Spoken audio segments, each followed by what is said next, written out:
Ассалаумағалейкум достар, каналымызға қош келдіңіздер. Бүгінгі түсіретін видеомыз бір қысқа видео болады. Бұл жерде бізде негізі күн суыған кезде, қыс мезгілінде көп кезігетін жағдай. Мынау шкифтің астыңғы жағынан, мына жерлерден, мынаның астынан мына май жіберіп жатыр. Мінекей мынау майдың аққаны мына жақтарға да жәндегіде әсерін тигізген. Мінекей май өткен бұл жаққа да, арт жақтарда май. Осы майды тоқтататын боламыз.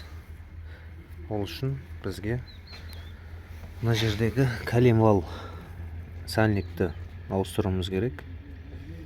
Соны мен қазір сіздерге көрсетемін. Несіне тиіспей, зажиганияны оңай жолы ауыстырудың. Ол үшін мынау көріп тұрған болсаңыздар, метканы мына жерге алып келіп аламыз. Мынау меткіге.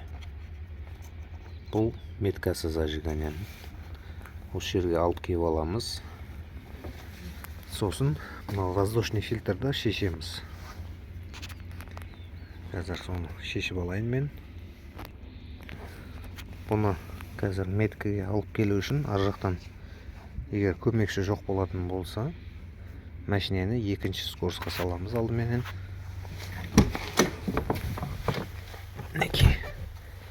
Екіге салынды. Енді машинені кішкене алға тартсақ,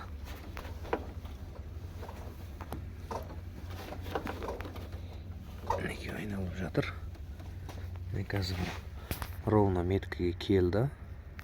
Енді жәндегі айналып кетпеу үшін скоростан шығарып, ручник тартып қоямыз.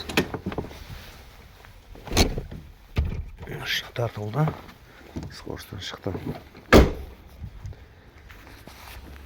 Енді бұны жәндегі шешетін болсақ та, зажигание айнымайды. Осы күй тұрады бұл. Енді қазір бізге воздушный фильтрді шешемін.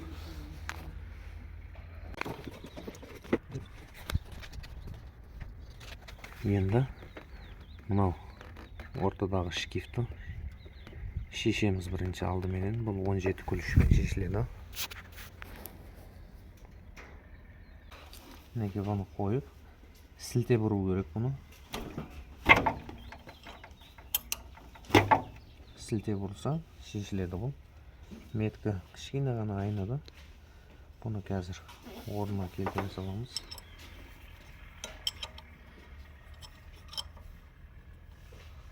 Орнына келтіру үшін жәндегі екінші скоросқа салып, тағы да кішкене жылыстамыз бұл. Скоросқа салдық. Өтіп кетті артқа қарай.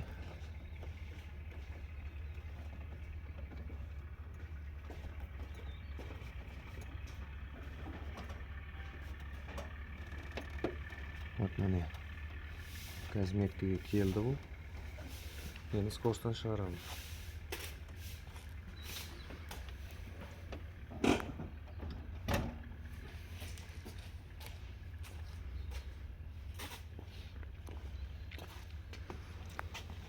Енді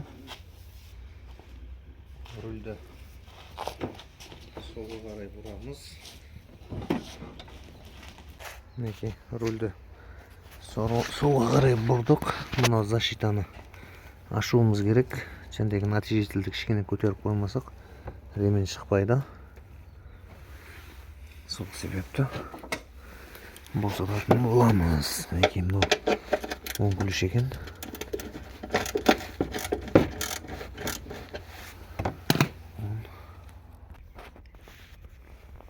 Мінекей бұның астыңғы жақты защитаны шештік. Енді мына жерде натяжной подшипник бар. Сол натяжной подшипникті кішкене жоғарыға көтеріп қоямыз. Мінекей мұның артында көріп тұрған болсаңыздар, тесігімен тұр. Сол кішкене көтеріп қоямыз.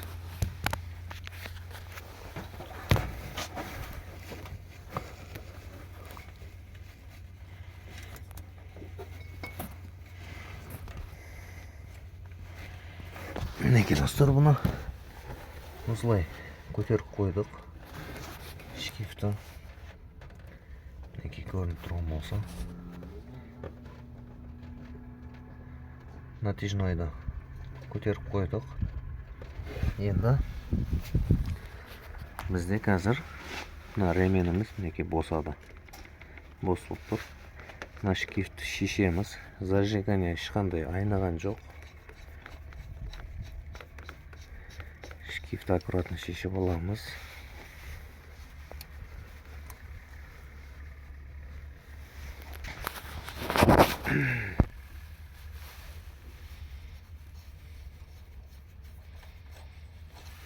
Гайкасы босады.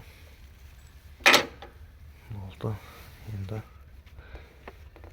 мынаны осылай шығарып осы жерге қоямыз. Мінекей. Енді бізге мінекей мынау сальник осы шашып қалған. Осы сальникті ауыстыратын боламыз. Бұны ауыстыру үшін әшейін бір візелкасын ба әлде қалай десе болады, электродтың басы майысқаны ма, ливойын мына жерден салып тартып алса шығады бұл. Достар, бұл жерде мынандай сым істеп алсақ болады.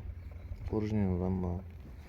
В общем, осылай мына арасына салынады бұл.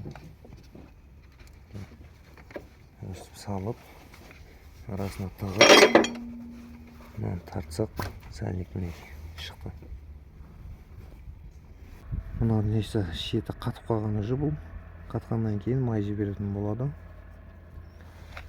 Мынау алғанымыз қазір. Мынау жаңасы жұмсақ резина. Мынау қатып қалған, соның есебіне май жіберіп жүр. Қазір орнын жақсылап тазалап алайын. Мінекей достар, бұны мына жерде орнын жақсылап тазалап алдық. Енді мына сальникті қоятын боламыз. Ол үшін мынандай арзан герметик болады автомобиліне. Соны мынаның шетіне жағамыз.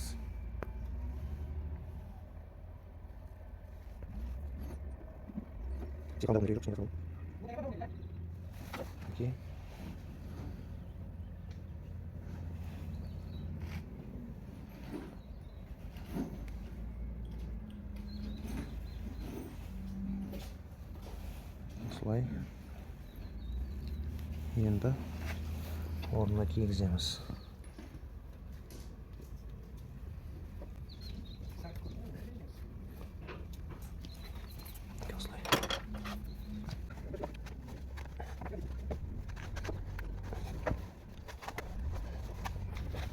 Сальникті жыртып алмайтындай қылып итеріледі.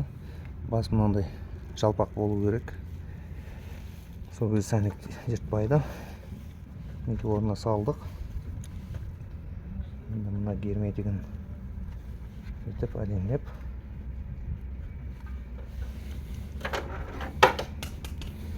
сүртіп алсақ болады.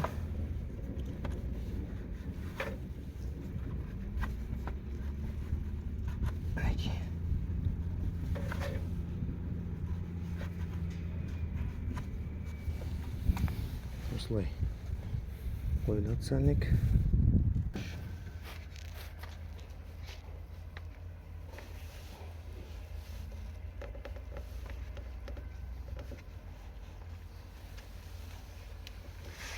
Мінекей енді мына шкифті саламыз. Үстіне бексін. Салынды. Зажигание ешқандай өзгерген жоқ. Шкифті салдық. Енді ортасындағы гайкасын болтын қатырамыз.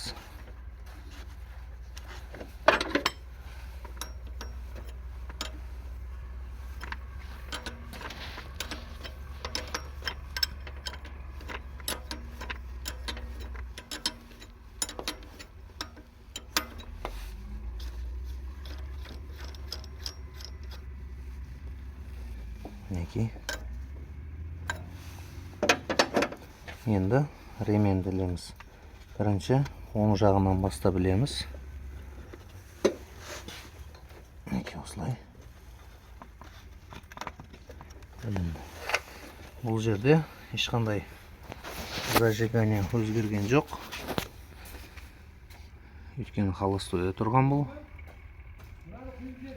Енді мына жақтағы жаңағы қойған отверткамызды мынаны суырып алсақ болады. Өйткені ол натяжительде ұстап тұр. Мінекей жіберді бұл. Өстіп қойсаңыздар болады. Бұл испытаниядан өткен, ешқандай зажигание өзгермейді. Астыңғы жағын ауыстыру үшін бірақ ременді сыртқа шығарып, зажигание қойылады оған. Астын ауыстыратын болсақ, үстіне осылай істесек болады. Мінекей меткасы орында тұр. Мына распредвал лобовой сальнигі ауысты. Енді май жібермейтін шығар.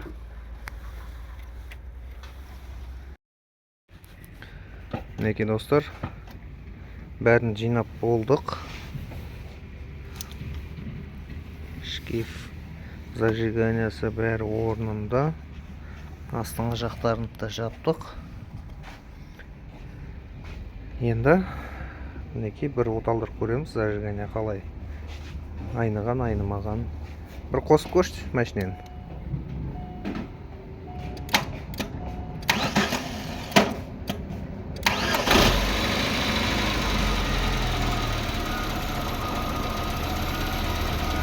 Мінекей ровно алып тұр. Болды, өшіре сал.